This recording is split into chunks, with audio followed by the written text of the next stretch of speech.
नमस्कार मित्रांनो, महाराष्ट्राची यशोगाथा याच्या विशेष भागामध्ये आज आपण पाहणार आहोत थोर समाजसेवक आणि शिक्षणप्रेमी ज्यांना आपण आधुनिक मुंबईचे शिल्पकारसुद्धा म्हणतो. आपण बोलत आहोत जगन्नाथ शंकरशेठ यांच्याबद्दल, ज्यांना प्रेमाने नाना शंकरशेठसुद्धा म्हटलं जातं. जगन्नाथ शंकरशेठ हे नाना या नावानेच ओळखले जात होते. लोकहिताचे कोणतेही काम करण्याचा नानांचा उत्साह हा अमाप होता. शैक्षणिक क्षेत्रातील त्यांचे कार्य हे तर त्यांच्या आयुष्यभर जपलेले ध्येयच होते. तत्कालीन गव्हर्नर एल्फिन्स्टन यांच्या उदारमतवादी धोरणाचा फायदा घेऊन नानांनी Bombay native school book and school society या संस्थेची स्थापना केली. आजच्या शिक्षणाचा त्यांनी पाया घातला. लोकांना कायद्याचं शिक्षण मिळावं यासाठी सर पेरी या अधिकाऱ्यांच्या धोरणापायीच उपाय करून त्यांनी पूर्णही आपल्या देशाला आणि आपल्या समाजाला जसे हितकर होईल हे करून घेतले. वैद्यकीय शिक्षण देणारे ग्रँड मेडिकल कॉलेज त्यांच्याच प्रयत्नातून सुरू झाले होते. तसे सर जमशेदजी जीजीभाई या आपल्या परममित्राच्या पैशाचा योग्य उपयोग हा योग्य रीतीने केला पाहिजे, त्यासाठी त्यांनी sir J school of art सुरू केले. मुलींसाठी शाळा काढण्यासाठी त्यांनी डॉक्टर विल्सन यांनी कोणी त्यांना जागा देत नव्हते, तरीही नानाने आपले घर हे त्यांच्या कार्यासाठी देऊन मुलींची पहिली शाळा सुरू केली होती. मुंबईतील बॉम्बे नेटिव्ह डिस्पेन्सरी हा पहिला दवाखाना त्यांच्याच पुढाकारानं सुरू झाला होता. पुढे जे हॉस्पिटल, नायर हॉस्पिटल ही हॉस्पिटले सुद्धा सुरू करण्यात नानांचा वाटा आहे. मुंबईतील आगगाडी सुरू व्हावी अशा तळमळीने त्यांनी 1843मध्ये प्रयत्न सुरू केले. या प्रयत्नांना यश हे 10 वर्षांनी मिळाले. म्हणजे 1853मध्ये मुंबईमध्ये आगगाडी सुरू झाली. आज ज्या गोष्टी आपल्याला सहज मिळाल्या वाटतात आणि सोप्या वाटतात ते मिळवण्यासाठी किती अथोनात प्रयत्न केले असावे हे नाना यासारखे मोठे शिल्पकार होऊन गेले आहेत. त्यावेळी नानाने केलेले प्रयत्न, त्यांचा असलेला संघर्ष हा त्यांच्या चरित्रातूनच दिसून येतो. ब्रिटिश अधिकाऱ्यांना कोणत्याही प्रकारे न दुखावता त्यांच्याकडून लोकहिताची कामे कशी करून घ्यावीत हे नानांना चांगलेच माहिती होते. ब्रिटिश अधिकारी त्यांना खुश मानत होते, खूपच त्यांचा आदर करत होते. वेळोवेळी त्यांना सल्लाही त्यांचा घेत होते. जे लोकप्रिय पुढारी होतात त्यांचा निदान पारतंत्र्याच्या काळामध्ये आवडत नाहीत, पण 1861मध्ये त्यांच्या विषयाचा सरकारचा आदरभाव व्यक्त करण्यासाठी व्हिक्टोरिया राणीने त्यांना कोट ऑफ आर्म्स हा मोठा बहुमान त्यांना दिला आणि त्याचबरोबर 2 सोन्याचे स्टॅम्प बहाल केले होते. मुंबईने ज्यांना श्रीमंत केले असे लक्षावधी लोक आपल्याला भेटले सुद्धा, पण आपल्या कर्तृत्वाने आणि आपल्या दातृत्वाने ज्यांनी मुंबईला श्रीमंत केले असे अगदीच मोजकेच लोक. यामध्ये नाना उर्फ जगन्नाथ शंकरशेठ हे त्यातील अग्रगण्य नाव. आपल्याला मिळालेल्या संधीचे सोने करत नानाने या मुंबईत चोख व्यापार केला. उदंड पैसे कमविले आणि कमवलेल्या या पैशांचा केवळ उंच इमारती बांधल्या नाहीत, त्यातून समाज घडवण्याच्या संस्था उभ्या केल्या. नानाने उभारलेल्या या संस्था पाहिल्या की आजही अवाक व्हायला होतं. त्यांचा हा इतिहास इतकं रंजक आहे की त्यांनी केलेले मुंबईची जडणघडण किती महत्त्वपूर्ण होती. त्यांच्या प्रत्येक क्षेत्रामध्ये त्यांनी कसं मुंबईला घडवण्याचा प्रयत्न केला, प्रत्येक क्षेत्रात प्रत्येक विधानामध्ये नानांचं नाव आणि त्यांची कार्य हे आवर्जूनच दिसून येते. नानांचा कालखंड हा 1803 ते 1865 हा इंग्रजांविरुद्ध सुरू झालेला स्वातंत्र्य युद्धाचा आधीचा काळ. मुंबई हे शहर म्हणून आकाराला येण्याचा हा कालावधी होता. समुद्री व्यापारामुळे हे शहर घडतच होते आणि रोजगाराची संधी शोधण्यासाठी लोक या शहरामध्ये येत होते. नानांचे कुटुंब ही अशा ह्या मुंबईत येणाऱ्या लोकांमधील अगदी सुरुवातीला आलेल्यामध्ये लोक म्हणावेच लागेल. नानांचे पूर्वज हे बाबुल शेठ मुरकुटे 18व्या शतकामध्ये कोकणातून मुंबईत आले होते. मुंबईच्या आघाडीच्या व्यापाऱ्यांमध्ये त्यांनी गणना केली जात असे. नानांचे वडील शंकरशेठ हे ईस्ट इंडिया कंपनी आणि इंग्रजांचे सावकार होते. 1800मध्ये त्यांनी एकूण संपत्ती 18 लाख रुपयांची घरात होती असे संदर्भ आपल्याला सापडतात. नानांनी त्यांची आई लहानपणीच त्यांना सोडून गेली, त्यामुळे वडिलांनीच त्यांना मोठे केले. त्यावेळेच्या पद्धतीनुसार घरी मास्तर येऊन नानांना भारतीय आणि इंग्रजी असे दोन्ही पद्धतीने शिक्षण मिळाले. त्यामुळे मराठी, संस्कृत आणि इंग्रजी अशा तिन्ही भाषांवर नानांचे प्रभुत्व होते. या ज्ञानांचा उपयोग करून नानांनी आपला व्यापार यशाच्या शिखरावर पोहोचवण्यात कोणताही मागे कसर ठेवली नाही. ज्या शिक्षणाने आपण घडलो ते शिक्षण आज सर्वांना सहज उपलब्ध नाही. नानांनी हे जाणलेच होते. त्यासाठी शिक्षण सर्वांपर्यंत पोहोचवण्यासाठी नानांनी प्रयत्न अतोनात सुरू केले. देशातील मुलांना उत्तम शिक्षण मिळायला हवे यासाठी सुरू झालेल्या नेटिव्ह स्कूल सोसायटी नावाच्या पश्चिम भारतातील पहिल्या शिक्षण संस्थेचे नाना संस्थापक होते। या संस्थेने पुढे मुलींच्या शिक्षणाचा आग्रही धरला। त्यावेळी नानांनी आपल्या घरातच मुलींची शाळा सुरू केली। आजही नानांची ही शाळा student literary and the scientific society या रूपाने गिरगावात आपले अस्तित्व धरून आहे। 16 एप्रिल 1853 रोजी आशियातील पहिली रेल्वे बोरीबंदर ते ठाणे अशी धावली। या रेल्वेसाठी नानांचे प्रयत्न महत्त्वाचे दिसून येतात। म्हणूनच या पहिल्या रेल्वे प्रवासात जे काही मोजके मान्यवर होते त्यात नानांचाही समावेश होता। एवढेच नव्हे तर बोरीबंदर स्थानकाच्या इमारतीवर म्हणजे आजचे CSMT ज्या एकमेव भारतीयांचा पुतळा आहे तो नानांचा।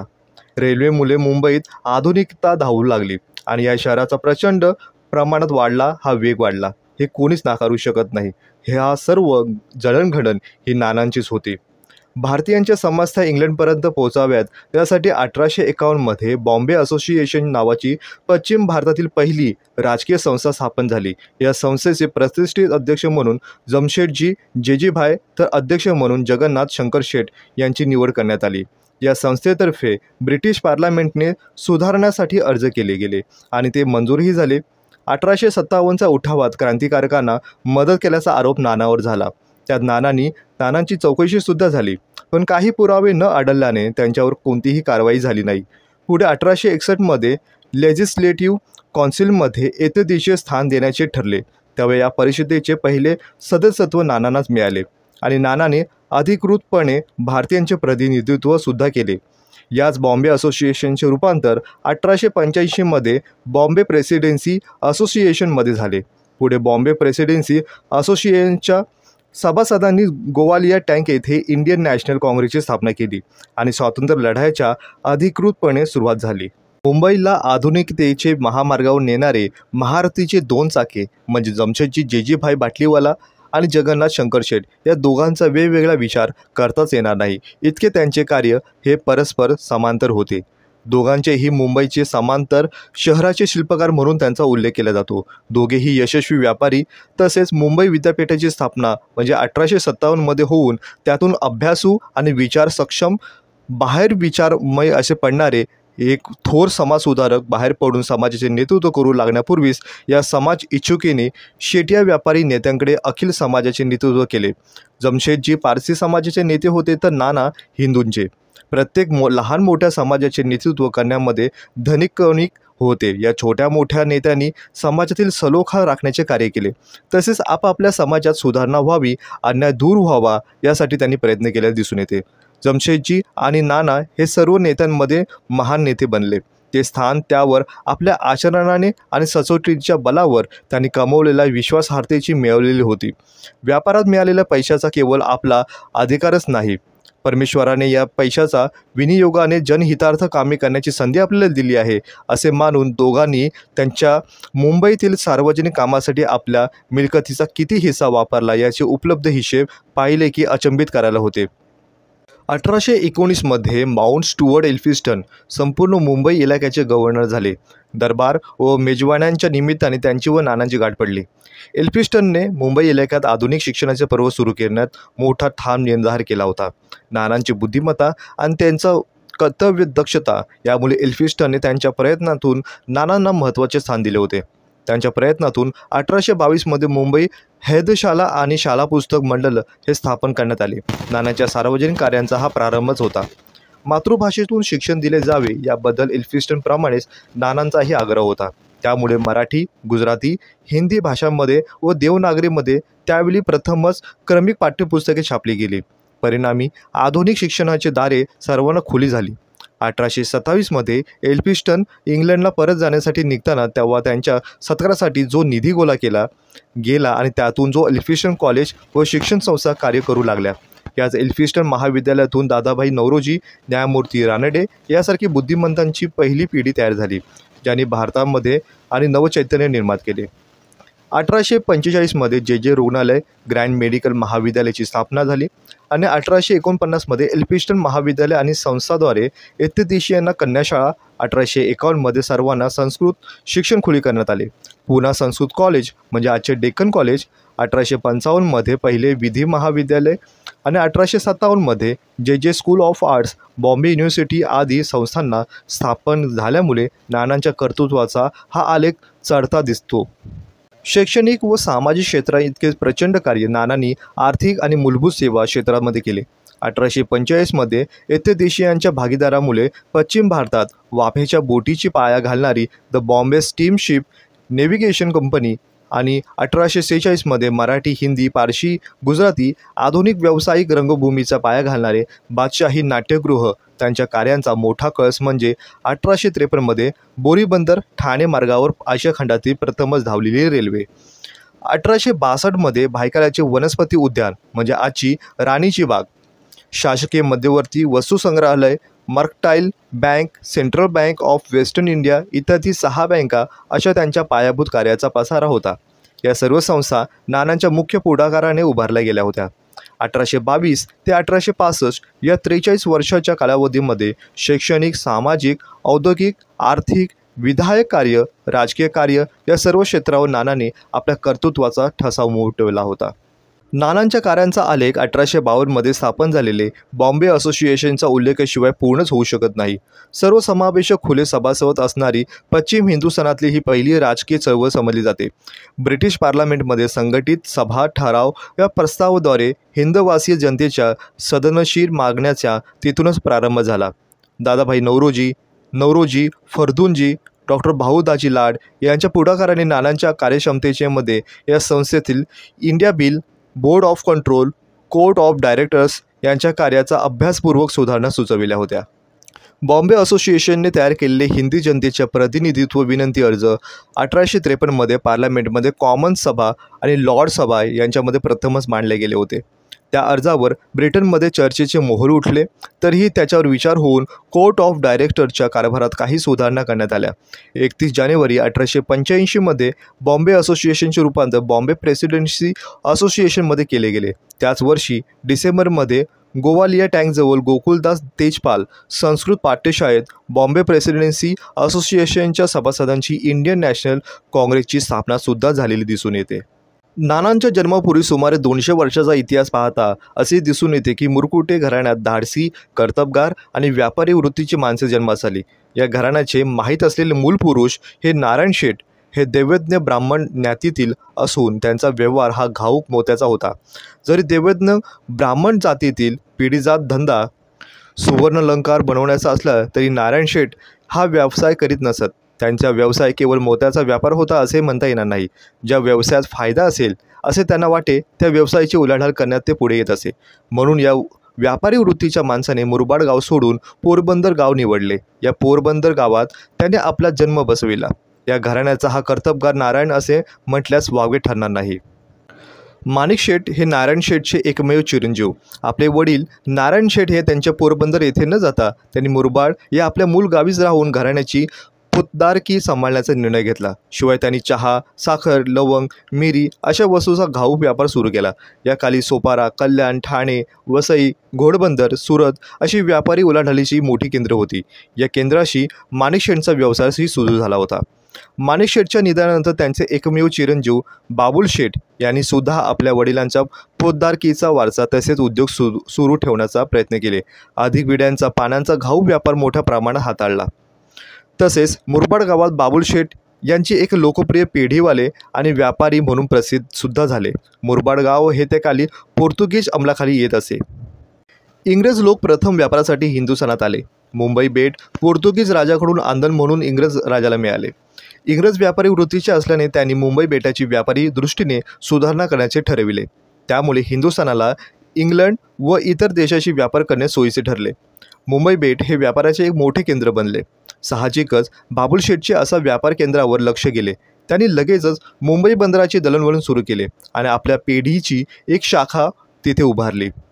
या शाखेचा कारभार त्यांचे पुत्र जे ज्येष्ठ पुत्र होते ते शंकर शेठ यांच्याकडे सोपविला. बाबुल शेठना 2 मुले होती. मोठा मुलगा शंकर शेठ, तो दुसरा गणबा शेठ. बाबुल शेठने आपले चिरंजीव शंकर शेठ यांना भरभराट झालेली त्यांची स्थिती पाहिली होती. वयोमानानुसार ते वृद्ध होऊन त्यांचे निधन झाले होते. शंकर शेठना 2 मुलं होती. एक होते कृष्णाजी आणि दुसरे होते रामचंद्र.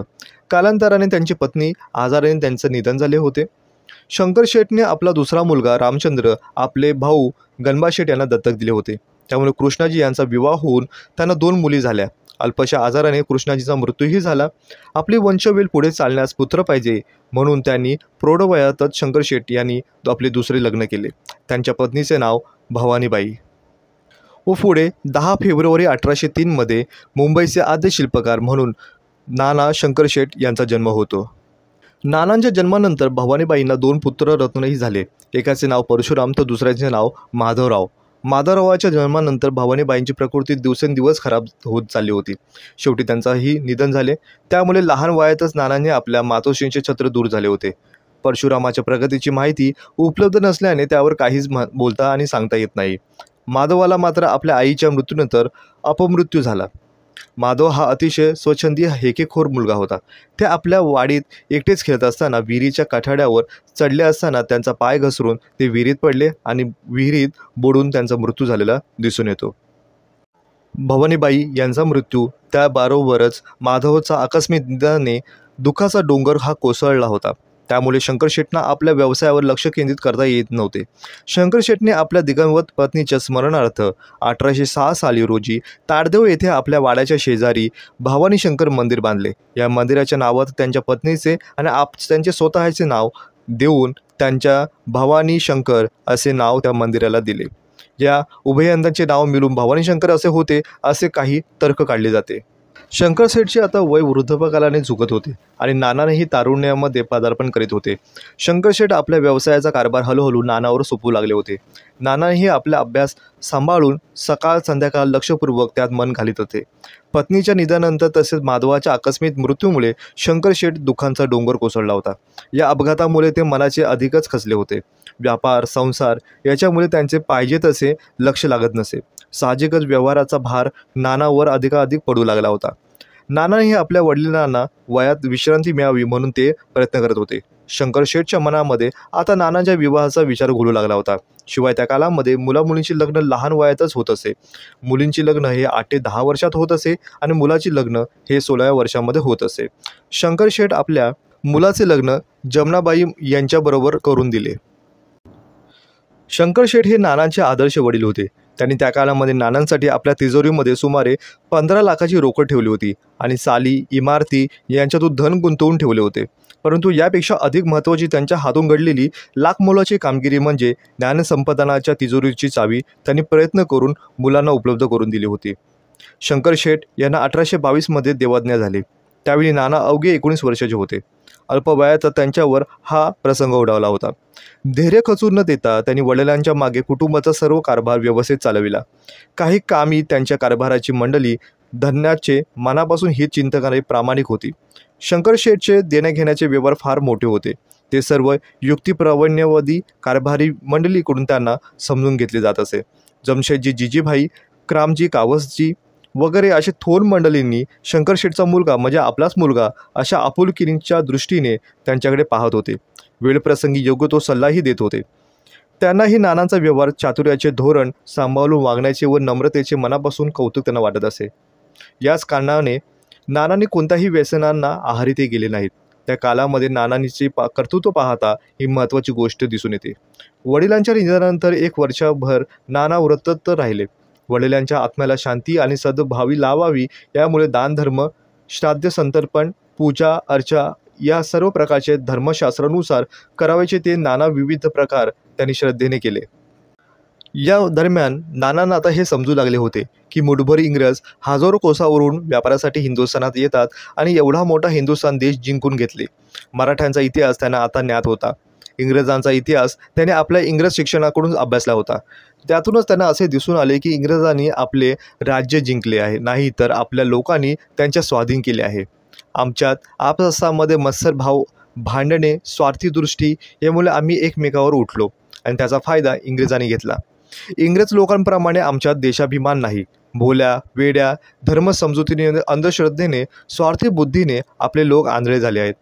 खरा धर्मच त्यांना कळत नव्हता। या मुख्य कारण शिक्षणाचा अभाव, सर्वसामान्य जनता अडाणी आणि अक्षरशत्रू होते। समाजांना आपल्या स्वराज्य मिळवण्याचे असेल तर प्रथम आपल्याला शिक्षणाचा प्रसार केला पाहिजे। यासाठी जोमाने त्यांनी प्रयत्न केले। शिक्षण हा समाज रचनेचा पाया व्हायला हवा आणि इंग्रजांची खरी ताकद त्यांच्या ज्ञानात आहे याची जाण नानांना त्यावेळी झाली होती. म्हणून शिक्षण प्रसाराचे कार्य त्यांनी हाती घेतले होते. सर एल्फिन्स्टन यांची मुंबईचे राज्यपाल म्हणून नियुक्ती करण्यात आली होती. यापूर्वी मुंबईत 1815 साली बॉम्बे एज्युकेशन सोसायटी या नावाने एक मुख्य संस्था अनाथ किंवा पोरक्या ख्रिस्ती लोकांसाठी मुलांसाठी मिशनऱ्यांनी सुरू केली. तिच्या वतीने मुलामुलींची एक शाळा चालवित होते. गोऱ्या सैनिकांच्या लहान औरस मुलांमुलीस जरूर ते शिक्षण देऊन त्यांच्या राहण्याची तसेच जेवण खाण्याची सोय करण्यात आली होती. ज्या मुलास आई किंवा बाप नाही त्यांच्यासाठी अशा रीतीने मायेचे आणि सुखसोयीचे स्थान निर्माण करण्यात आले होते. या शाळेत इतर विषयांबरोबर बायबलद्वारे ख्रिस्ती धर्माचे शिक्षण सक्तीचे केले गेले होते. 1819 साली माउंट स्टुअर्ट एल्फिन्स्टन यांची मुंबईचे गव्हर्नर म्हणून नियुक्ती झाली. हिंदुस्थानाचे राज्य संपादन करण्याचे इंग्रजी संसदेत अत्यंत हुशार, उदार आणि दूरदृष्टी असे थोर असे अनेक सेनापती व मुत्सद्दी होते. त्यापैकी एल्फिन्स्टन हे सुद्धा एक महत्त्वपूर्ण त्यांनी कामगिरी केली. त्यापूर्वी ते उत्तर विभागाचे विभाग प्रमुख होते. ते फार धोरणी, उदार, हिंदी लोकांच्या कल्याणासाठी आस्था बाळगणारे होते. त्यांनी मुंबईतील लोकांना चालीरीती, वागणूक, स्वभाव, कुवत याचा अभ्यास त्यांनी केला. लोक हे साधण्यासाठी मुंबईतील ज्या ज्या काही थोर पुराणांचे विचार ते घेत होते त्यामध्ये नाना शंकर शेठ यांचे विचार ते अग्रेसर होते. त्यामुळे नाना अगदी तरुण होते. इंग्रज प्राध्यापकाच्या हाताखाली शिकलेले समंजस असल्याने राज्यपालांचा त्यांच्यावर फार विश्वास होता. राज्यपालांनी सरकारी शाळा कशा लोकप्रिय करता येतील याविषयी नानांकडून सल्ला घेतला. नानाने सुद्धा पूर्वीप्रमाणेच त्यासंबंधी विचार करीत होते. त्यांच्या मते बायबलचे शिक्षण नको हे जरी खरे असले तरी सार्वजनिक स्वरूपात साक्षरता प्रसार अवश्य झाले पाहिजे. यासाठी सरकारी शाळांना योग्य ते वळण लावणे जरुरीचे आहे. म्हणूनच त्याने आपल्या काही सहकाऱ्यांशी याविषयी विचारविनिमय करून एक योजना तयार केली. ती राज्यपालांना सादरही केली.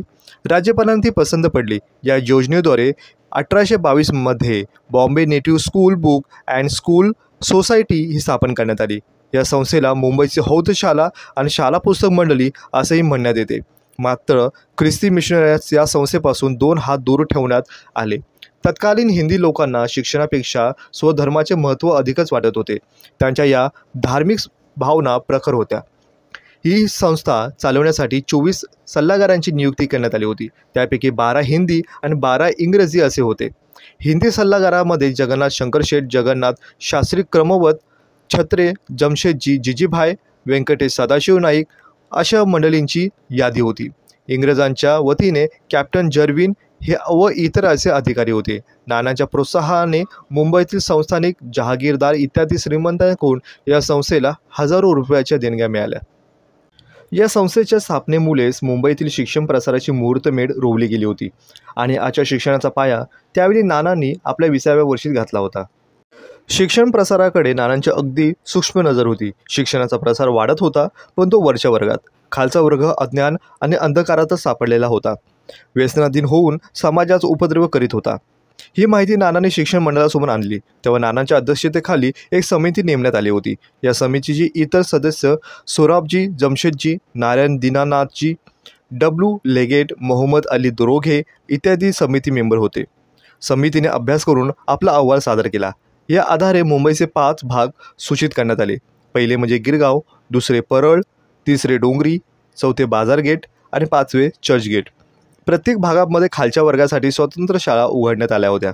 समितीच्या प्रत्येक सभासदाकडे एक भाग देण्यात आले होते. याप्रमाणे नानांकडे गिरगाव भाग आला होता. गिरगाव चौपाटीच्या बाजूला गरीब कोळ्यांची वस्ती जास्त होती. त्यांच्यासाठी नानांनी अधिक एक स्वतंत्र अशी शाळा काढली होती. या शाळेचा सर्व खर्च नाना करीत असेत. तसेच विद्यार्थ्यांना मोफत पुस्तके, पाट्या, पेन्सिल वाटल्या जात होते. यामागे नानांची भावना अशी होती की या गरीब लोकांच्या कुटुंबामध्ये वर्गातील पालकांना आपली मुले शाळेत पाठवण्यास प्रोत्साहन मिळाले पाहिजे. प्राथमिक आणि माध्यमिक शिक्षणाचा गाडा सरळ चालू लागला होता. आता पुढील शिक्षणाची सोय करणे अशक्य होते. नाना विचार करू लागले की हायस्कूल कसे काढता येईल.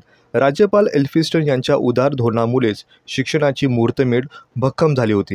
त्यामुळेच राज्यपालांच्या सहकार्यापुढेच पुढील शिक्षण सुरू करता येईल असा नानांनी विचार केला होता. सरकारचा पाठिंबा असल्याशिवाय पुढील शिक्षणासाठी हायस्कूल आणि कॉलेज काढणे शक्यच नव्हते. एल्फिन्स्टन यांची 1819 साली राज्यपाल म्हणून नियुक्ती करण्यात आली आणि त्यांची राज्यपालपदाची कारकीर्द ही 1827 मध्ये संपणार होती आणि ते विलायतेत परत जाणार होते. या संधीचा फायदा घ्यायचा नानांनी ठरवले. शिक्षण क्षेत्रामध्ये राज्यपाल एल्फिन्स्टन यांचे नाव कसे चिरंतन करता येईल याचा विचार करण्यासाठी नानांनी शिक्षण मंडळांच्या वतीने एक सभा आयोजित केली. ते 1827 रोजी. मुंबईतील सर्व जातीचे पुढारी व इंग्रज अधिकारी या सभेस उपस्थित होते. लोकहिताच्या अनेक कार्यामुळे राज्यपाल एल्फिन्स्टन हे लोकप्रिय झाले होते. त्यांनी केलेल्या शिक्षण प्रसाराच्या कार्याबद्दल त्यांच्या नावाला साजेल असे शैक्षणिक स्वरूपाचे भव्य आणि चिरन्मय असे त्यांचे स्मारक उभे करण्यात यावे असे सभेमध्ये ठरवण्यात आले होते. त्यासाठी निधी गोळा करण्याचा शुभारंभही झाला. प्रथम नानांनी आपल्या 25,000 आकडा घोषित केला. या उपस्थितीत आपले आकडे घालून त्या सभेत हा निधी 4 लाखापर्यंत नेला गेला. नंतर तो 5 लाखापर्यंत पोचला. या निधीला एल्फिन्स्टन फंड असे नाव देण्यात आले होते. या फंडाचा विनियोग करण्यासाठी नानांनी अध्यक्षतेखाली एक समिती नेमण्यात आली. प्रथम या निधीतून शिक्षण मंडळासाठी एक इमारत धोबी तलाव येथे बांधण्यात आली. याच इमारतीचे पुढे एल्फिन्स्टन हायस्कूल सुरू करण्यात आले. पुढे या निधीतून एल्फिन्स्टन कॉलेज म्हणजे 1837 मध्ये याचा जन्म झाला. कॉलेजमध्ये भव्य इमारत म्युझियम समोर उभी करण्यात आली होती. इमारतसुद्धा वास्तुशास्त्र आणि शिल्पकलाकृतीची उत्तम नमुना म्हणून ओळखला जातो. हे कॉलेज मुंबईतील सर्वात जुने कॉलेज म्हणून आहे. या दोन्ही विद्यालयामध्ये एल्फिन्स्टन हायस्कूल आणि एल्फिन्स्टन कॉलेज हे शिक्षण देण्यासाठी एल्फिन्स्टन यांच्या शिफारसीने इंग्लंडमधून अध्यापक आणि प्राध्यापक येत असत. ते उच्च प्रतीचे शिक्षणतज्ज्ञ असल्याने त्यांच्या विद्यार्थ्यांविषयी फार आस्था असते. गरीब विद्यार्थ्यांना ते स्वतः शिक्षण घेण्यास आर्थिक मदत करीत असे. त्यांनी विद्यार्थ्यांमुळे इंग्लंडमधील ज्ञानभांडारच उघड केले होते.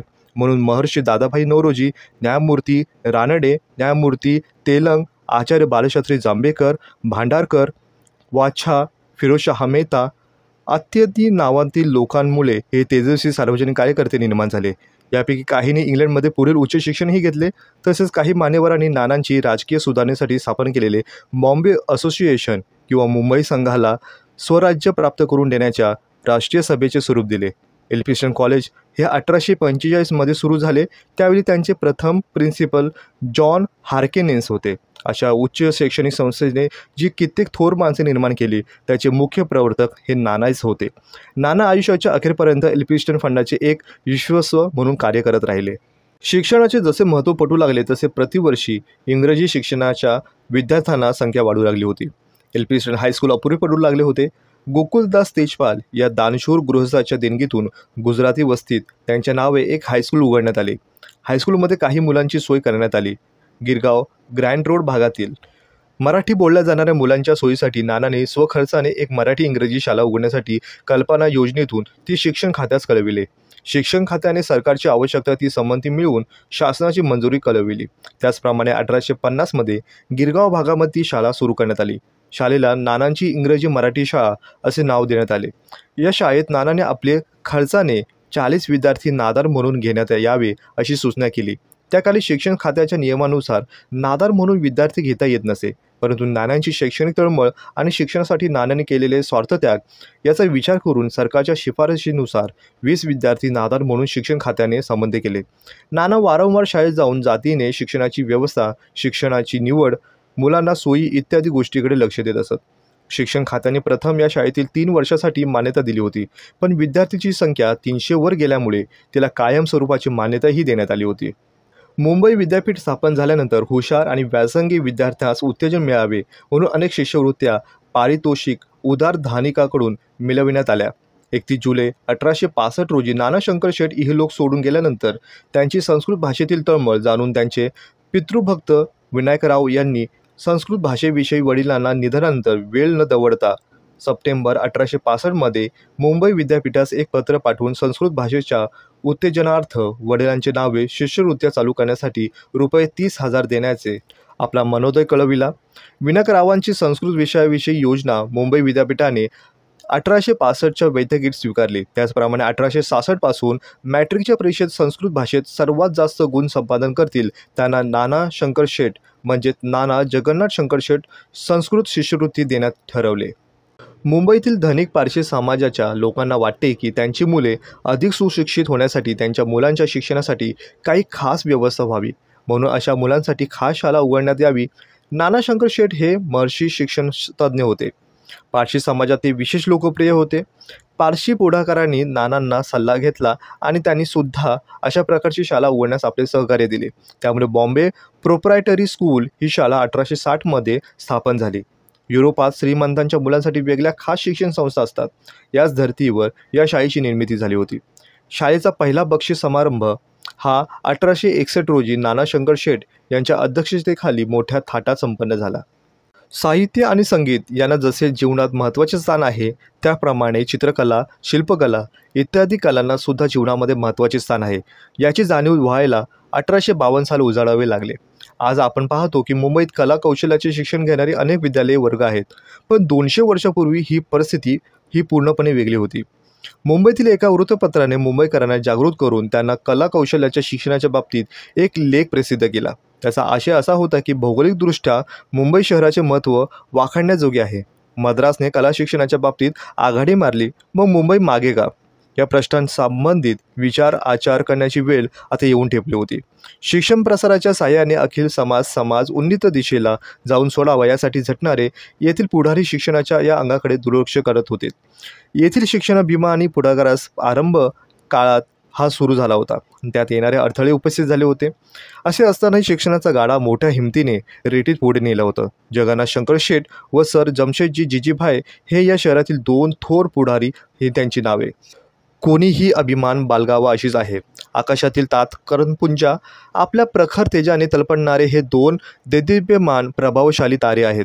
ते चित्रकला आणि शिक्षण योजनेच्या चालणाऱ्या ह्या गोष्टींना विश्वास होते.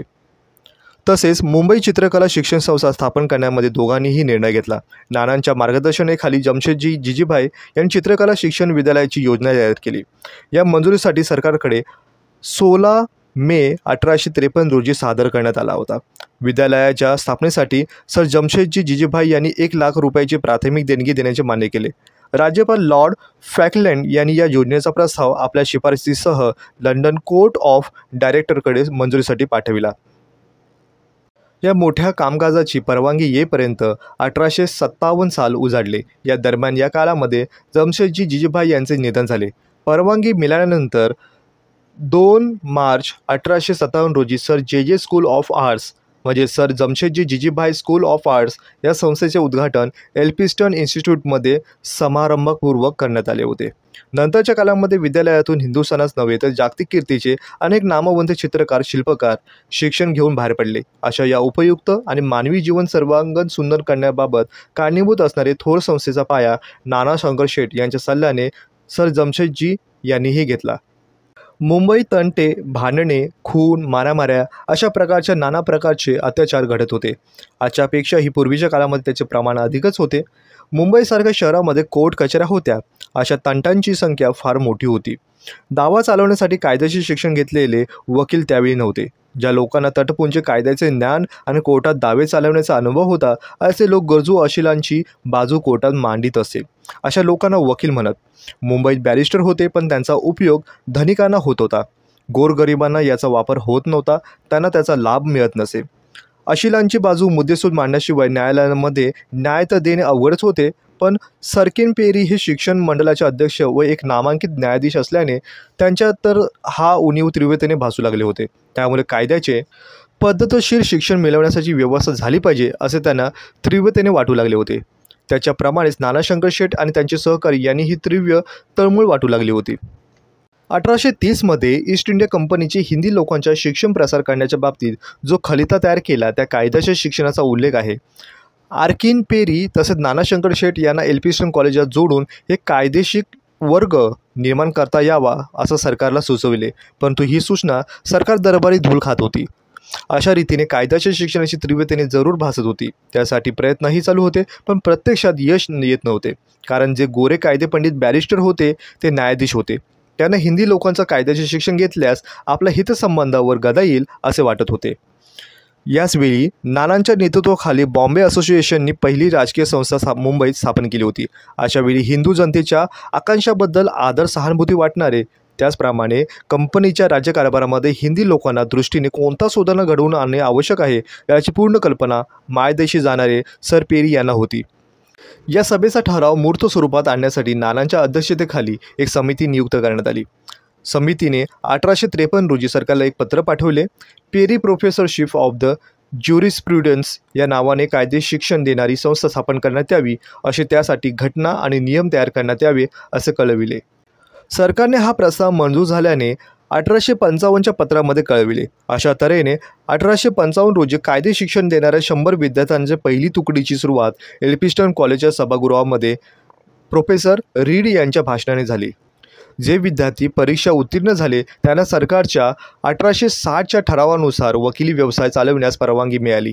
हिंदुस्थानात कायदे शिक्षण देणारी ही पहिली संस्था होय. मुंबईत राहणाऱ्या इंग्रजी लोकांनी 1804 रोजी स्थापन केलेले संस्थेचे नाव लिटररी सोसायटी ऑफ बॉम्बे आणि हीच एशियाटिक सोसायटी जन्यू आहे. हिंदुस्थानात विषयक सर्व प्रकारचे ज्ञान विकसित करणे या संस्थेचे मुख्य उद्दिष्ट होते. 1929 साली तिला रॉयल एशियाटिक सोसायटीची शाखा म्हणून तिला मान्यता मिळाली. 1830 साली या संस्थेला टाउन हॉलमध्ये जागा मिळाली. रॉयल एशियाटिक सोसायटीची हिंदी लोकांना सभासद होण्यास निर्बंध होता. केवळ इंग्रज नागरिकांना या संस्थेचे सभासद होता येत असे. देशी लोकांना विद्वत्ता जाणून सरकारने त्याचा या सोसायटीचे सभासदत्व देण्याचा प्रश्नावर पुनर्विचार झाला आणि 1840मध्ये मुंबईचे एक देशी पारशी माणेकजी करसेटजी यांना या संस्थेचा सभासद होण्याचा मान मिळाला. त्यानंतर 1845 रोजी जगन्नाथ शंकर शेठ या संस्थेचे सभासद झाले. त्यावेळेपासून ते न चुकता मासिक सभांना हजर राहतात आणि चर्चेला सुद्धा त्यांनी भाग घेतलेला दिसून येतो. स्टुडंट लिटररी अँड सायंटिफिक सोसायटीची स्थापना ही जरी 13 जून 1848 रोजी झाली तरी एका वर्षानंतर म्हणजेच 21 ऑक्टोबर 1849 रोजी संस्थेच्या चालकांनी मुंबई शहरातील 8 विभागामध्ये कन्याशाळा उघडण्याचे निर्णय घेतला. 1852 पर्यंत ह्या 7 शाळा उघडण्यात आल्या. त्यात 3 महाराष्ट्रीयन मुलींसाठी, 3 पारशी मुलींसाठी आणि 1 गुजराती मुलींसाठी शाळा उघडण्यात आल्या. त्यापैकी 1 मराठी शाळा लोहार चाली तर गुजराती शाळा बुर्जबान रस्त्यावर होती. शिक्षण घेणाऱ्या महाराष्ट्रीयन मुलींची संख्या 129 तर पारशी मुलींची संख्या 371 आणि गुजराती मुली हे 45 मिळून एकंदर 569 मुली शिक्षण घेत होत्या. स्त्री शिक्षणासाठी केलेली ही प्रगती नेत्रदीपक होती. त्याखाली मोठे देणगीदार होते. मोठ्या प्रमाणात दानधर्म करीत असे, परंतु त्यांच्या दानधर्माची दिशा ही वेगळीच होती. कोणी रुपये 5,000 खर्च करीत देऊळ बांधत असे तर कोणी 2,000 भिक्षुकांना जेवण घालीत होते. जसे मनात येईल त्याप्रमाणे ते पैसा खर्च करत होते, परंतु त्यांचा पैसा योजनाबद्ध रीतीने खर्च होत नव्हता.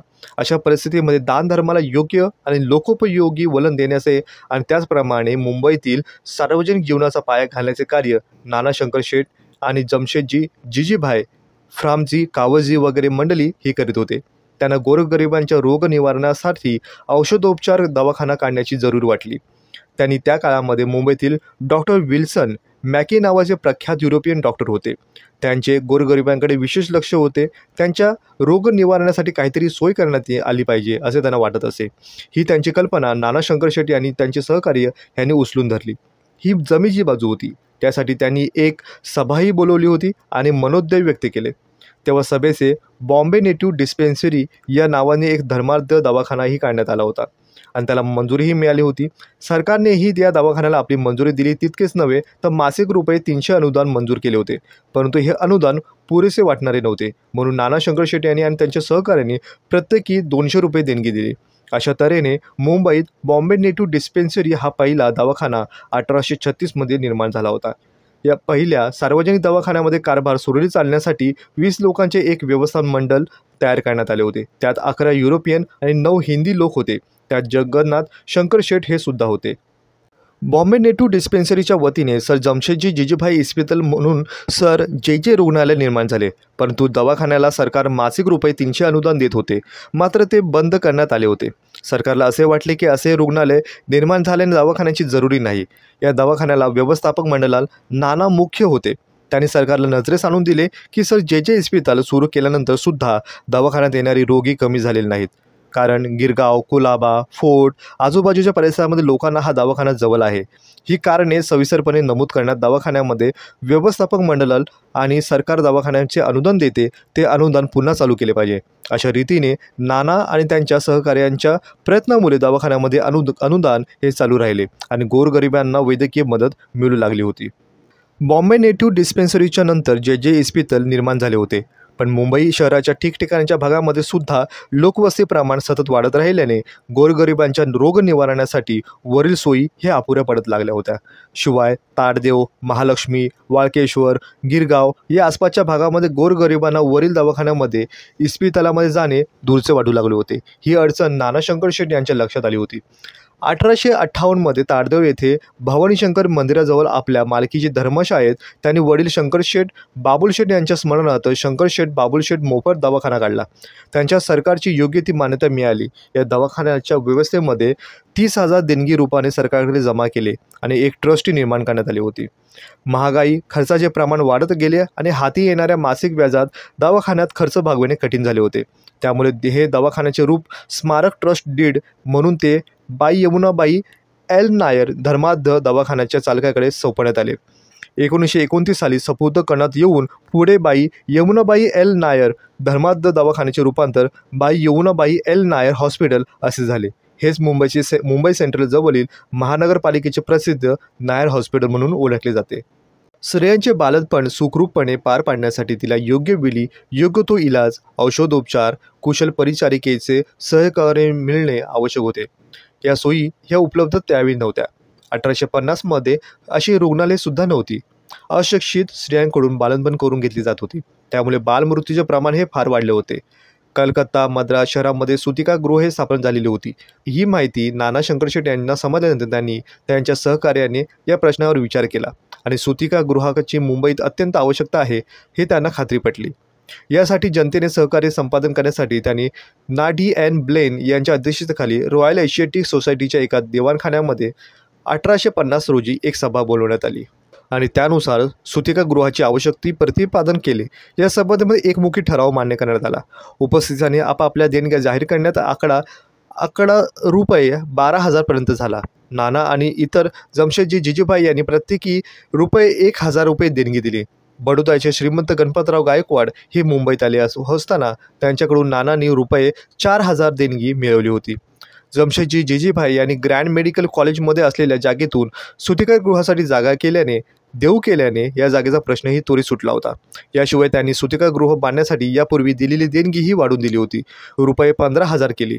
त्यामुळे त्यांचे नाव या सुतिकागृहात देण्याचे ठरवण्यात आले. Sir Jamshedji Jeejeebhoy maternity home म्हणजे जमशेदजी जिजीभाई सुतिकागृह असे ठेवण्यात आले. या सुतिकागृहाच्या निधी उभारण्यासाठी कार्यात नाना अग्रेसरच होते. सुरुवातीच्या व्यवस्थापन मंडळामध्ये नानाही होते. अशा रीतीने मुंबईत पहिल्या सुतिकागृहाची स्थापनाही करण्यात आली.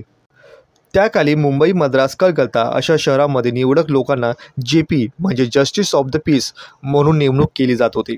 1812 पर्यंत कायदा नव्हे नगरपालिकेचा कारभार चालवण्यासाठी JPची समिती नियुक्त करण्यात आली होती. त्यामुळे JPकडे सार्वजनिक आरोग्य, शांतता इत्यादी रक्षण करण्यासाठी कामं देण्यात आली होती. JPच्या नेमणुकीला कोणतेही हिंदी माणूस पात्र समजला जात नसे. म्हणून पात्र अशा हिंदी लोकांना JP म्हणून नेमण्यात यावे यासाठी जगन्नाथ शंकरशेठ यांनी त्यांच्या सहकार्यांनी यांनी एक अर्ज पार्लमेंटमध्ये सादर केला. बऱ्याच प्रयत्नानंतर 1834 साली हिंदी लोकांची JP म्हणून नियुक्ती करण्यात आली होती. यामध्ये नाना शंकरशेठ आणि 12 हिंदी लोकांचा यात समावेश करण्यात आला होता. JPच्या संमतीने काही काळ नगरपालिकेची कामे हाताळण्यात आली होती. घरपट्टीच्या आणि इतर बाबी यापासून जो निधी समितीकडे जमा करण्यात आला होता त्याच्या विनियोगाने या बाबतीत मतभेद होऊन समितीच्या सभासदांकडे खटले उडू लागले होते. सरकारकडे वारंवार तक्रारी येऊ लागल्या. म्हणून या तक्रारीचे निवारण करण्यासाठी हेतूने सरकारने शहर सुधारणा समिती बरखास्त करून त्या जागी बोर्ड ऑफ कॉन्झर्व्हन्सी या नावाची संस्था स्थापन 1845 साली केली.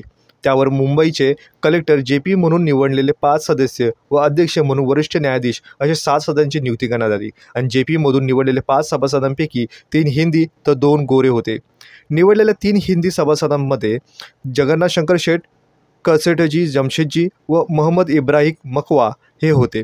नानांची प्रतिवर्षी बिनविरोध निवड होत असे. मुंबई शहरामध्ये वाढीमुळे जागेची टंचाई भासू लागली होती. आरोग्य, रक्षण, पाणीपुरवठा, गटारे, रस्ते इत्यादी बाबीचा विचार करावयास झाल्याची पैशाची उणीव पदोपदी भासू लागली होती. आरोग्य रक्षणाच्या दृष्टीने ड्रेनेज पद्धती अंमलात आणणे आवश्यक होते. त्याची निकड लक्षात घेऊन JPच्या समितीने 1856 रोजी सभेत या प्रश्नावर चर्चा करून हे प्रश्न त्वरित सोडवण्यासाठी सरकारने आर्थिक सहाय्य मागितले आणि सरकारने सुद्धा या प्रश्नाचे गांभीर्य लक्षात घेऊन निधी पुरविला. शहर सुधारण्याच्या प्रत्येक महत्त्वाच्या प्रश्नाकडे नाना जातीने लक्ष देत होते. शहराची लोकसंख्या ही वाढत चालली होती आणि वाढत्या वस्तीला स्वच्छ पाण्याचा पुरवठा करण्याची निकट भासू लागली होती. एप्रिल-मे महिन्यामध्ये पिण्याच्या पाण्याच्या टंचाईमुळे नागरिकांचे फार हाल होत असे. नानांनी ग्रँड रोडवरील आपल्या असलेल्या मालकीच्या तलावाची डागडुजी करून तिला संरक्षण भिंत घालून तो तलाव सरकारच्या स्वाधीन केला आणि पाण्याच्या टंचाईचा प्रश्न दूर करण्याचा स्वतःच्या घरापासूनच त्यांनी पाऊल उचलले. पाण्याचा प्रश्न सोडवण्यासाठी विहार तलावाची योजना त्यांनी हाती घेतली होती. ती यशस्वीरित्या पूर्ण करून अंमलात आणण्याचा नानांनी प्रथमपासून जातीने भाग घेतला होता. गव्हर्नर जनरल लॉर्ड कॅनिंग यांनी प्रथम मुंबईला भेट दिली होती आणि त्यावेळी त्यांच्या हस्ते 1855 साली तलावाच्या खोदकामाचा प्रारंभही झाला. या तलावाची जागा संपादन करण्यापासून त्यांनी कार्याची समाप्ती 1860 साली होईपर्यंत नाना व त्यांचे सहकार्य त्यांच्या कार्यांशी निकटचा संबंध होता. या तलावासाठी त्यांनी 65,50,000 हा खर्च झाला. याशिवाय दुसरे 2 मोठे तलाव मुंबईला पाणी पुरवणारे म्हणजे तांसा तलाव हा 1886 मध्ये बांधकामाला सुरुवात झाली आणि 1892 मध्ये तो पूर्ण झाला. मोडक सागर हा 1851 मध्ये सुरू करण्यात आले आणि 1857 मध्ये हा पूर्ण झाला. त्या काली मुंबईतील रात्रीच्या वेळी रस्त्यावर तेलाचे दिवे लावण्यात येत होते. तेही दूर अंतरावर त्याचा प्रकाश किती पडेल हे सांगता येत नव्हते. त्यामुळे चोरांचा आणि लुटारूंचा त्रास हा वाढत होता. 1843च्या सुमारासमध्ये लंडनमध्ये गॅसचे दिवे सुरू झाले होते. तेथील रस्त्यावर गॅसचे दिवे लावण्यात आले होते. ही बातमी वृत्तपत्राच्या माध्यमातून मुंबईस येताच नानांनी त्याविषयी महत्त्वपूर्ण माहिती मिळवली आणि तसे गॅसचे दिवे मुंबईसाठी आणण्यात उपयुक्तता JP संघाच्या 1861 रोजी टाउन हॉलमध्ये भरलेल्या सभेमध्ये सभासदांना पटवून देण्यात आली. नानांनी आपल्या भाषणामध्ये पटवून दिले की गॅसचे दिवे रस्त्यावर लावल्याने रात्रीच्या चोरांना आणि लुटमारीचा हा आला बसेल. त्यानंतर चिंचपोकली येथील मुंबई गॅस कंपनीच्या कारखान्याचा पायाभरणी ही 1853 रोजी झाली आणि 2 वर्षातच कंपनीने सरकारवर रस्त्यावर गॅसचे हे दिवे 1865 रोजी लावण्यास प्रारंभ केला. त्यामुळे मुंबईच्या रस्त्यावर झगझगीत प्रकाश पडलेला दिसला. या कामाच्या शुभारंभी चिंचपोकलीच्या रस्त्याला गॅसच्या दिव्याची रोषणाई करण्यात आली होती. मुंबईतील सामान्य माणसाला ही एक नवलाईच वाटत होती. स्वातंत्र्यप्राप्तीनंतर मात्र रस्त्याच्या गॅसच्या दिव्याची जागा विद्युत दिव्यांनी घेतली. गॅस कंपनी जेवण तयार करण्यासाठी गॅसचा पुरवठा करीत होती. गेल्या काही वर्षापासून मुंबई गॅस कंपनी बंद करण्यात आली आहे. त्यामुळे गॅसचे दिवे पाहता येत नाही. गॅसच्या बत्त्यांमुळे मुंबईतील कालोख हद्दपार झाला आणि विद्युत गॅस दिव्यामुळे कालोख सापडण्यात कठीण झाले आहे. नानांच्या कार्यांचा एक महत्त्वपूर्ण टप्पा म्हणजे सोनापूर स्मशानभूमी. जगन्नाथ शंकर शेठ होते म्हणून सोनापूर स्मशानभूमी होती तिथेच राहिली. सोनापूर म्हणजे स्मशानभूमी. पूर्वी या जागेमध्ये वस्ती नव्हती. सोनापूर या नावाने ओळखले जात होते. ओळखल्या जाणाऱ्या या भागामध्ये 1760 पासून प्रेतावर अंत्यसंस्कार होत होते. तो भाग समुद्रलगत असल्याने निरनिराळ्या समाजांनी अंत्यसंस्कारासाठी पसंत केला होता.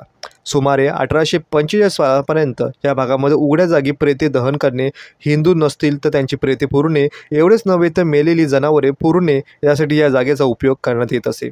जशी या भागामध्ये लोकांची वस्ती वाढली तशी उघड्यावरील अंत्यसंस्कार पाहणे जाणाऱ्या लोकांमध्ये डोळ्यात तेच चलू लागले होते. तसेच आरोग्याला धोकादायक वाटू लागले होते. या स्मशानातील उघड्यावर होणाऱ्या प्रेतदहन आणि दफनक्रिया आडोशामागे व्हावल्यात पण त्यासाठी भिंत उभारण्यात यावी यासंबंधी 1845 साली बोर्ड ऑफ कॉन्झर्वेन्सी बरोबर पत्रव्यवहार सुरू करण्यात आले आणि 1847 सरकारमध्ये पत्राचा व्यवहार मंजूर करण्यात आला. नानांच्या पुढाकाराने भिंत घालण्यासाठी ₹25,000 निधी उभारण्यात आला आणि भिंत घालण्यामध्ये आली आणि या जागी स्मशानभूमी आहे तोच भाग पूर्वी वाळूने व्यापलेला समुद्रकिनारी होता. भरतीच्या वेळी लाटांचा मारा व्हायचा. त्यामुळे 1847 मध्ये उभारलेली ही भिंत 15 वर्षानंतर कोसळली. जी भिंत दिसते ती 1872 साली बांधण्यात आली होती. सरकारने बिल मागे घेतल्यानंतर टाइम्स या वृत्तपत्राने सुद्धा एक विस्तृत लेख लिहून या बिलास कसून विरोध करून नामदार नाना शंकर शेठ यांनी जनतेची जी उत्तम प्रकारे सेवा बजावली याबद्दल त्यांचे अभिनंदनसुद्धा केले. त्या काळामध्ये अंतर्गत दळणवळणाच्या सोयी अत्यंत जरुरीची होती. त्यासाठी आपले व्यापारी संबंध निगडीत होणार नाहीत याची जाण नानांना होती. दळणवळणाचे सुलभ साधन म्हणजेच बोटी व जहाजे. सिंध, गुजरात वगैरे प्रांताची विचार करून नंतर सभा घेऊन दळणवळण करण्यासाठी एक कंपनी निर्माण करण्याचे ठरवून त्यासाठी भांडवल उभे करण्याचा विचार त्यांनी केला. बॉम्बे स्टीम नेव्हिगेशन कंपनी स्थापन करण्यासाठी सरकारकडे योग्य प्रस्ताव हा 1845 रोजी पाठवण्यात आला. त्याचबरोबर सरकारने परवानगी मिळताच ही कंपनी रीतसर स्थापन झाली आणि तिने दळणवळण प्रारंभ केला. कंपनीने करारानुसार टपाल नेण्याचेही मान्य केले. या कंपनीचे Bombay, Dwarka, Victoria, George Russell Clark आणि सुरत अशा 5 बोटी चालू केल्या.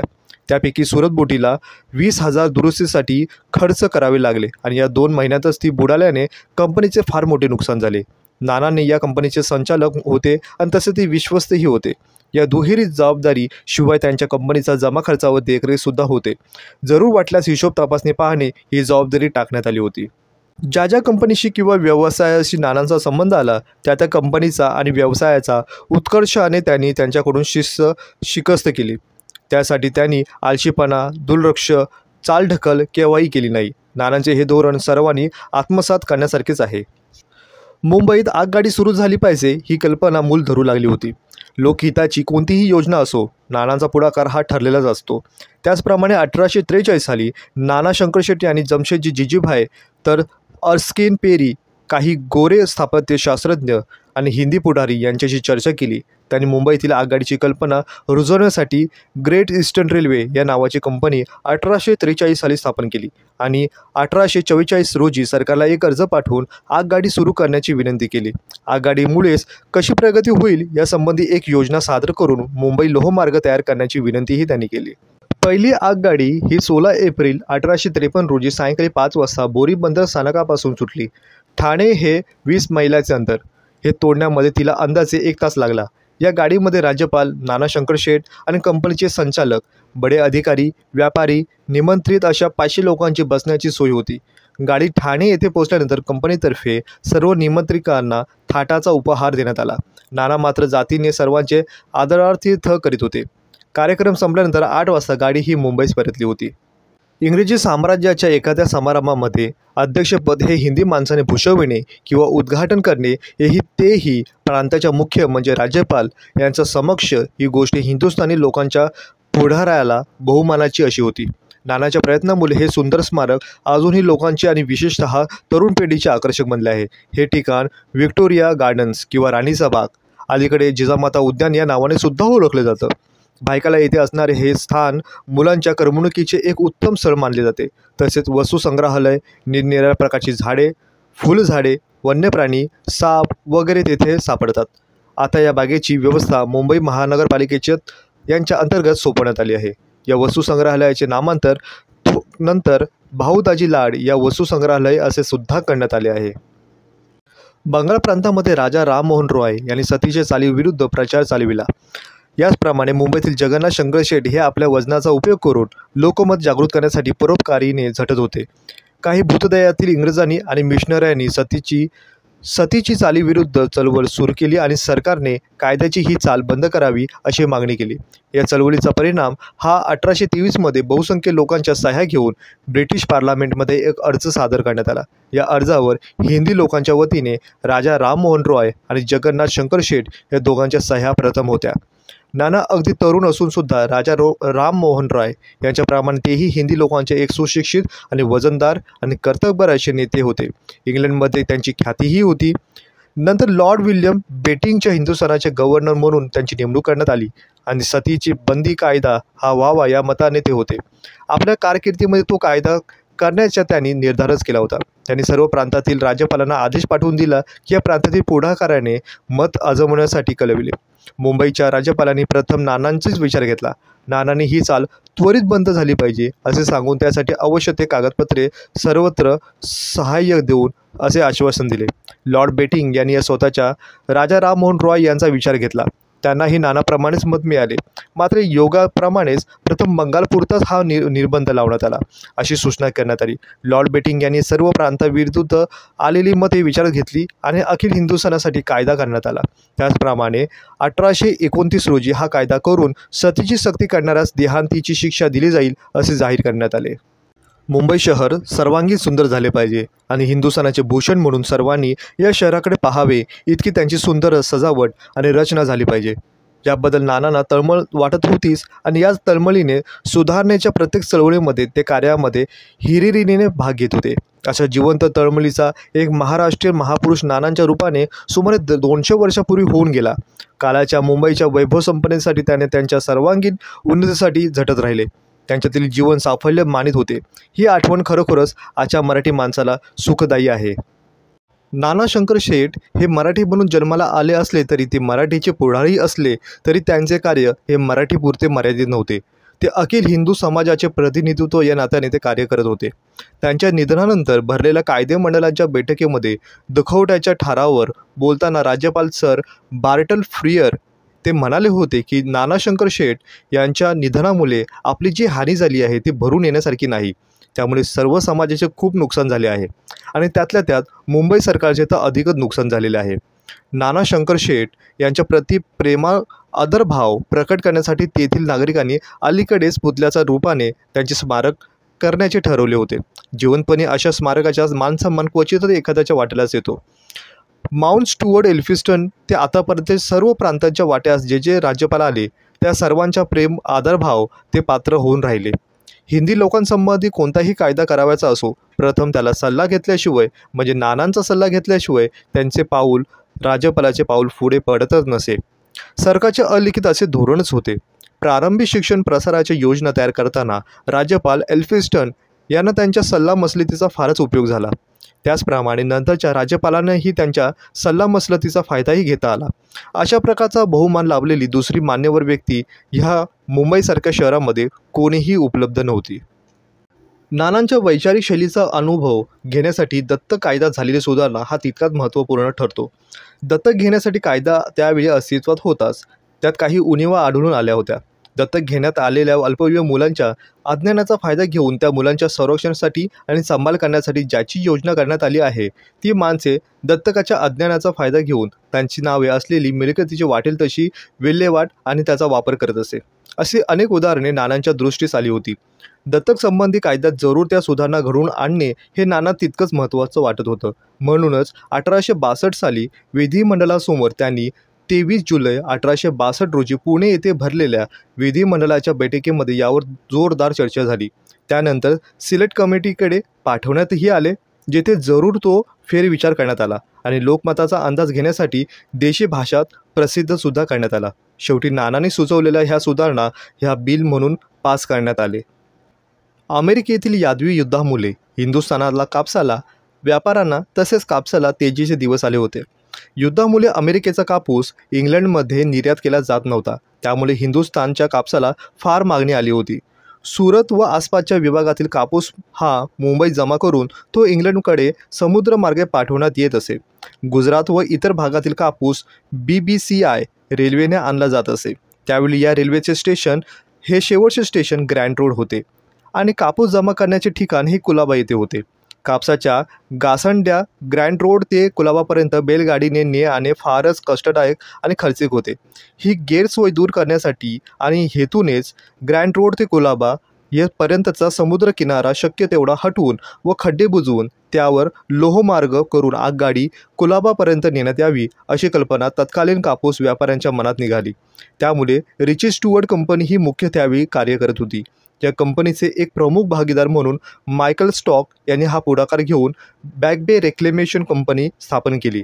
त्यांचे सहकारी नाना शंकर शेठ हे होते. तसेच प्रेमचंद रायचंद, कावतजी जहागीर, वॉल्टर कॅसेल व गेलहिन स्टील हे सहकारी सुद्धा होते. या सर्वांनी मायकल स्टॉकला सहकार्य दिले. या कंपनीने बॅकबेचा म्हणजे समुद्रकिनारा हा खड्डा बुजवून 15,000 एकर जमीन तयार करावयाची, त्यापैकी 5वा हिस्सा हा जमीन सरकारला मोफत द्यावयाची अशी अटसुद्धा ठेवण्यात आली होती. कंपनीचे भांडवल रुपये 2 कोटी व प्रत्येक भाग रुपये 2,000 होते. सरकारने भाग भांडवलापोटी 400 भाग विकत घ्यावयाचे ठरवले होते. अमेरिकन युद्ध समाप्त झाल्यास त्यानुसारच ईस्ट इंडिया कंपनीने आपले धोरण बदलले आणि ह्या कंपनीला रेक्लेमेशनचे काम करण्यास परवानगी नाकारली. अमेरिकन कापसाला इंग्लंडमध्ये चांगली मागणी मिळाली व हिंदुस्थानाच्या कापसाची मागणी मात्र फारच घटली होती. याचा विपरीत परिणाम असा झाला की कापसाच्या व्यापाऱ्यावर तसेच बँकावर झाला. बॅक बे रिक्लेमेशन कंपनी भाग भांडवल एशियाटिक बँकेकडे गुंतवले होते, परंतु या बँकेचे दिवाळे निघाल्यामुळे कंपनीची फार मोठी आर्थिक नुकसानही झाले. असंख्य हिंदी व्यापाऱ्यांना या कंपनीने धुळीला मिळवले, त्यांचे सुद्धा मोठे नुकसान झाले. याचबरोबर नानांनीही या कंपनीमध्ये काही रुपये गुंतवले होते आणि त्यामुळे याचा फटका नानांना सुद्धा झाला. या कंपनीमध्ये रुपये 25 लाखांचा फटका त्यावेळी नानांना झाला होता. त्यामुळे हा एक खूप मोठा नुकसान त्यावेळी नानांना याचा भुर्दंड भरावा लागला. बालसुधागृह ही त्यावेळी नानांना सुचलेली एक आगळीवेगळी अशी कल्पना आहे आणि त्यावेळची असलेली ही गरज पाहूनच आजसुद्धा त्याचे महत्त्व इतके महत्त्वपूर्ण वाढून येतात. अज्ञान किंवा आडदाडपणामुळे 18 वर्षाखालील म्हणजे अल्पवयीन मुलांकडून अनेक प्रकारचे गंभीर स्वरूपाचे गुन्हे घडत असतात. अशा मुलांना न्यायालयाने त्यांच्या गुन्ह्यानुरूप शिक्षा न देता त्यांना तुरुंगात पाठवितात. जर अशा मुलांना योग्य शिक्षण देण्याची सोय झाली तर त्यांच्या स्वभावात बदल घडून येतील आणि ते चांगले नागरिकसुद्धा होऊ शकतील, असा एक विचार त्या काळी घडून आला. डॉक्टर ब्यूस्ट यांना अशा मुलांत सुधारणा घडवून आणण्याचा, त्यांना सन्मान मार्ग लावून देण्याचा आणि त्याचबरोबर त्या मुलांना स्वावलंबी बनवता येईल का हे प्रयत्न करूसे वाटले. डॉक्टर ब्यूस्ट यांनी जगन्नाथ शंकर शेठ, फ्रामजी कावसजी आणि त्यांचे सहकारी यांच्या सहकार्याने शिवडी येथे एक जागा मिळवून 25 मे 1850 रोजी स्कूल्स ऑफ ऑफन्स अँड वॅग्रंट्स या नावाने एक लहानशी उद्योगशाळा काढली. प्रथम या शाळेमध्ये 10 विद्यार्थ्यांची सोय करून त्यांना सुतारकाम, विणकाम, लेखन, वाचन वगैरे शिकवण्याची सोय करण्याची मुख्य धोरण होते. मुंबईतील एक नामवंत व्यापारी आणि उदार धनिक डेव्हिड सासून यांच्या कुटुंबाचे लक्ष या संस्थेकडे गेले. त्यांचे वडील डेव्हिड सासून यांच्याबद्दल कृतज्ञता व्यक्त करण्यासाठी आणि ती प्रकट करण्यासाठी काही देणगी द्यावीशी त्यांना वाटत होती. ही उद्योगशाळा ही या शहरातली उपयुक्त संस्था असून तिला मदतीची आणि जागेची अत्यंत गरज आहे आणि तीही पुरवली पाहिजे असे त्यांना वाटत होते. गिरगावात त्यांच्या मालकीचे घर होते आणि त्या संस्थेत देण्यासाठी त्यांचाही मानस होता. रुपये 30,000 सरकारच्या खजिन्यातून जमा करून त्या पोटी येणाऱ्या व्याजातून मुलांची व्यवस्था ही चांगल्या रीती करता येईल आणि सरकारने सुद्धा या व्याजाच्या एवढी रक्कम अनुदान म्हणून दिले पाहिजे अशी त्यांची अट होती. हा प्रस्ताव मान्य केल्यानंतरच दिनांक 13 नोव्हेंबर 1857 रोजी डेव्हिड सासून रिफॉर्मेटरी इन्स्टिट्यूशन असे नाव ह्याला देण्यात आले. यामध्ये 50 बाल गुन्हेगारांची सोयही करण्यात आली. संस्थेच्या जागेची अडचण पाहता नाना शंकर शेठ यांना त्यांच्या कानात पडले. ही बातमी त्यांना कळताच त्यांनी जागेचे आश्वासन दिले की ही जागा मी देईन. परंतु डेव्हिड सासून कुटुंबियांनी सशर्त देणगी स्वीकारल्यामुळेच नानांच्या देणगीची तिथे गरज लागली नाही. या शाळेचे कार्य उत्तमरित्या चालवण्यासाठी व्यवस्थापन मंडळाची नियुक्तीही करण्यात आली होती. या औद्योगिक शाळेची शताब्दी ही 19 ऑक्टोबर 1957 रोजी भव्य प्रमाणात साजरी करण्यात आली.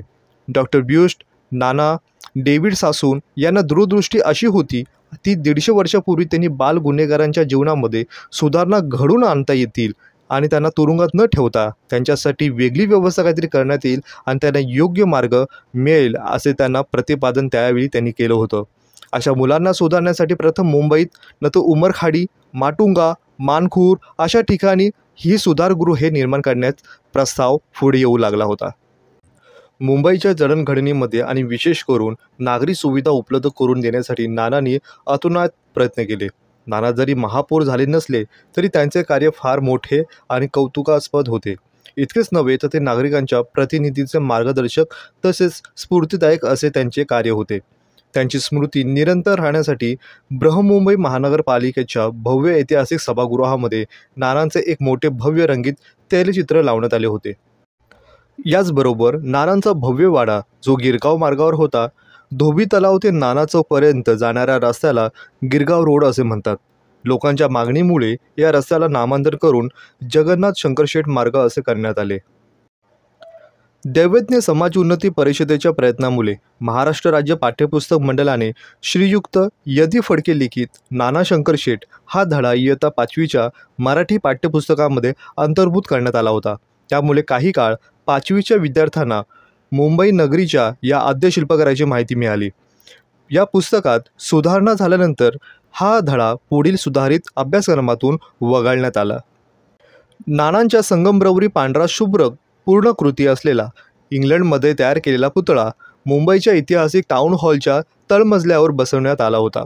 पुतळाची शिल्पकृती म्हणजे शिल्पकृतीचा उत्तम नमुना असून नानांचे हुबेहूब जिवंत स्मारक हे वाटू लागते.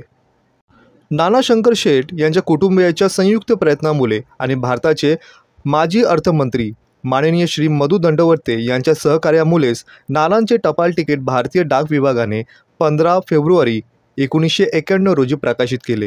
हे टपाल तिकीट 2 रुपयाचे आहे. या तिकिटांवर मध्य रेल्वेच्या मुख्य कार्यालयाबरोबरच नानांचे चित्र छापले गेले आहे. त्याने असे सूचित केले जाते की मुंबईतील पहिली आगगाडी सुरू करण्यासाठी नानांनी विशेष केलेले प्रयत्न दिसून येतात.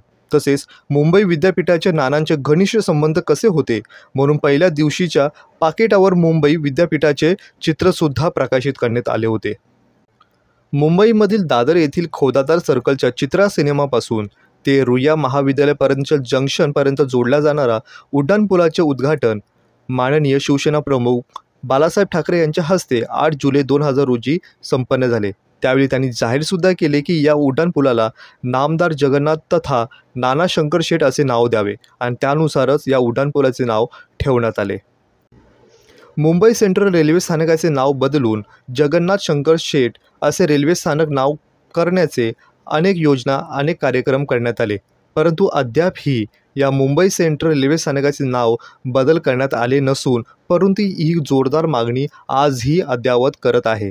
म्हणून जगन्नाथ शंकर शेठ रेल्वे स्थानक हे नामांतर करणं तितकंच जोर धरत आहे. नानांच्या या मुंबईवरील प्रेमामुळेच 1862 साली रोजी मुंबई प्रांताच्या गव्हर्नरने सल्लागार म्हणून त्यांची नियुक्ती केली होती. नानांची मुंबईची खरी ओळख त्यांनी बनवली होती. मुंबईच्या जडणघडणीमध्ये नानांचा वाटा अत्यंत महत्त्वाचा आहे. त्यांच्या याच प्रयत्नामुळे मुंबईला वेगवान शहराची आज ओळख मिळाली आहे. आचार्य प्रल्हाद केशव अत्रे यांनी तर नानांच्या कार्यांचे प्रेरित होऊन नानांना हे मुंबईचे अविभाज्य सम्राट म्हटले आहे. या शब्दामध्ये त्यांचं कौतुक केलं. अशा प्रकारे नाना शंकर शेठ यांचा 31 जुलै 1865 रोजी त्यांचा मृत्यू झाला. आज आपण या विशेष भागामध्ये पाहिलं की नाना शंकर शेठ यांचं जीवनघडण कसं होतं. त्यांच्या आयुष्यामध्ये त्यांनी केलेले महत्त्वपूर्ण कार्य जे मुंबईला एक मोठी ओळख म्हणून दिली. मुंबई हे केंद्र आज मोठं मानलं जातं, राजधानी मानली जाते. याचा पूर्णपणे श्रेय हे नाना शंकर शेठ यांना जाते. आजच्या या विशेष भागामध्ये एवढंच. भेटूया पुढील भागामध्ये एक नवीन विषयासह. तोपर्यंत धन्यवाद.